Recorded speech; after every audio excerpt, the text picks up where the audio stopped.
आज आपण बनवतोय थोड्या वेगळ्या चवीचा आणि वेगळ्या पद्धतीने बनवलेला रवा टोमॅटो उपमा.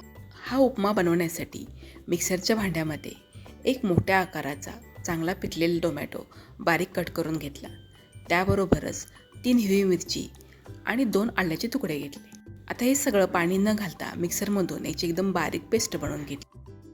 आता ही टोमॅटोची पेस्ट थोड्या वेळ बाजूला ठेवून दिली आणि उपम्यासाठी कढईमध्ये रवा भाजायला घेतला. तर जाड तळाची कढई घेतली आहे आणि त्यामध्ये 1 कप रवा घेतला आहे. हा तिथं मी जाड रवा वापरला आहे कारण जाड रव्यामुळे उपम्याला चांगल्या टेक्स्चर येतं.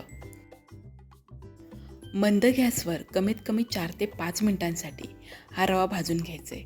म्हणजे रव्याचा चांगला सुगंध पसरेपर्यंत हा रवा भाजायचा आहे.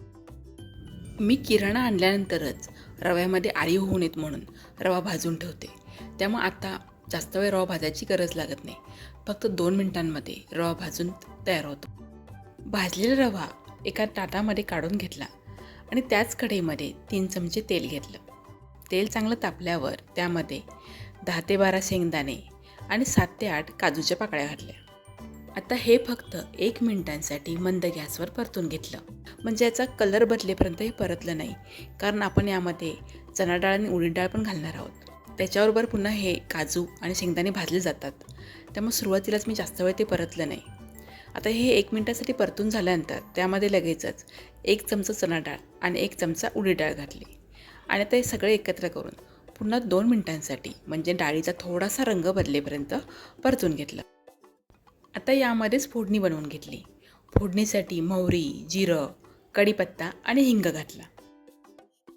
आता हे सगळं पुन्हा एखाद्या मिनिटांसाठी परतून घेतलं आणि यामध्ये 1 मोठ्या आकाराचा कांदा बारीक चिरून घातला.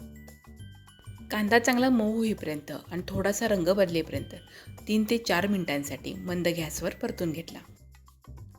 आता मी टोमॅटोची पेस्ट बनवली, त्यामध्येच हिरवी मिरची आणि आलं घातलं आहे. जर तुम्ही त्यामध्ये आलं आणि हिरवी मिरची घातली नसेल तर आत्ता ह्या वेळेला बारीक चिरलेली हिरवी मिरची आणि किसलेलं आलं घालायचं आणि कांद्याबरोबर छान परतून घ्यायचं. आता कांद्याचा रंग थोडासा बदलला आणि कांदा चांगला मऊ झाला की यामध्ये चवीनुसार मीठ, छोटा अर्धा चमचा हळद आणि छोटा अर्धा चमचा काश्मीरी मिरची पावडर घातली आहे. तिखटासाठी हिरवी मिरची वाटणामध्ये घातली आहे. ही काश्मीरी मिरची पावडर फक्त रंगासाठी वापरली आहे. आता हे मसाले तेलामध्ये एखाद्या मिनिटासाठी परतून घेतले आणि त्यामध्ये जी आपण सुरुवातीला टोमॅटोची पेस्ट बनवली होती ती पेस्ट घातली. तर पेस्ट घातल्यानंतर तीही फोडणीमध्ये छान मिसळून घेतली आणि त्यावर झाकण ठेवून मंद गॅसवर 2 मिनिटांसाठी शिजवून घेतली. आता यामध्ये छोटा अर्धा चमचा साखर घातली. 1 वाटी रवा भाजला होता, त्यासाठी 3.5 वाट्या पाणी मी गरम करायला ठेवलं होतं. ते सगळंच पाणी मी इथे आता या फोडणीमध्ये घालणार आहे. त्याबरोबरच 1 चमचा तूप आणि बारीक चिरलेली कोथिंबीर घातली. आता गॅस फुल्ल करून या पाण्याला चांगली उकळी येऊ दिली.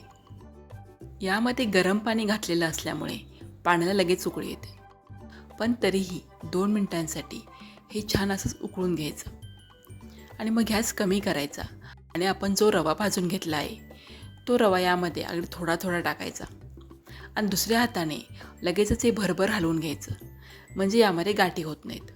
आता हे खूप वेळ हलवायचं नाही, फक्त त्या पाण्यामध्ये हा रवा मिसळून घ्यायचा आणि त्यावर झाकण ठेवून गॅस एकदम मंद करायचा. झाकण ठेवून मंद गॅसवर 2 मिनिटांसाठी हा उपमा शिजवून घ्यायचा आहे. आता 2 मिनिटांनंतर बघा, रव्याने पूर्णपणे पाणी शोषून घेतलं आहे. अगदी थोडासा रवा ओलसर आहे. आता हे पुन्हा चांगलं सगळं एकत्र करून घ्यायचं आणि परत एकदा झाकण ठेवून पुन्हा 1 ते 1.5 मिनिटांसाठी हे शिजवून घ्यायचं.